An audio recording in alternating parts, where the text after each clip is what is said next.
In today's video, I want to talk a little bit about iodine. You see a lot of videos talking about iodine and how most people are deficient and that you need iodine.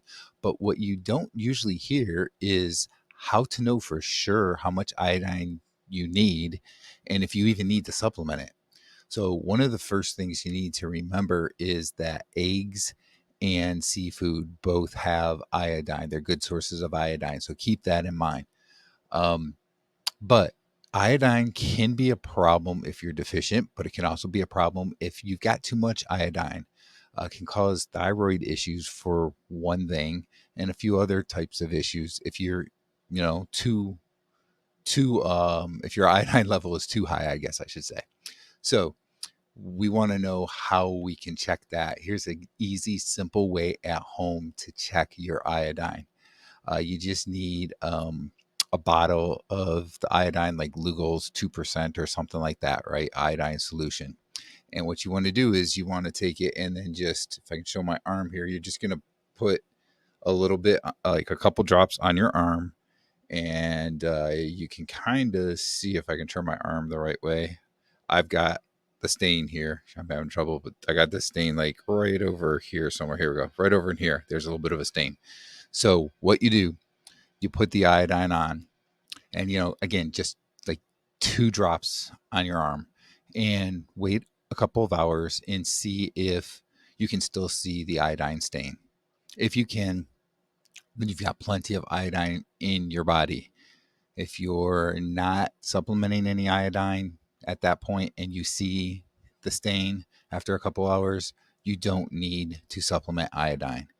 If you cannot see the stain, if it goes away fairly quickly, then you probably do need to supplement some iodine, or you need to start eating some eggs or seafood or something if you haven't been doing that to try and get the iodine levels up.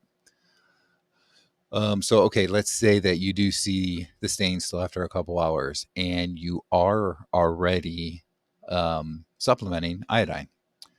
I would go and decrease that dosage in half of what you were doing, wait 30 days, and do the test again. It gives you a good baseline of where you were before, and now you can see where you're at in 30 days. And if it's pretty much just as strong showing after 2 hours, then you might be able to go without any iodine supplementation at all, decrease it all the way. Um, Obviously, if now you cannot see the iodine after a couple hours, then you want to go back up to the dosage you were doing before. Um, and if you still see it, but it's kind of faint, you're probably, it's fainter than what it was before. You're probably at the right level of dosage for you. So that's a really good, quick way to know how much iodine you really need. Like I said, you do have to be a little careful with iodine because too much iodine over a longer period of time can cause problems with your thyroid. It can cause gastrinal issues and just other issues.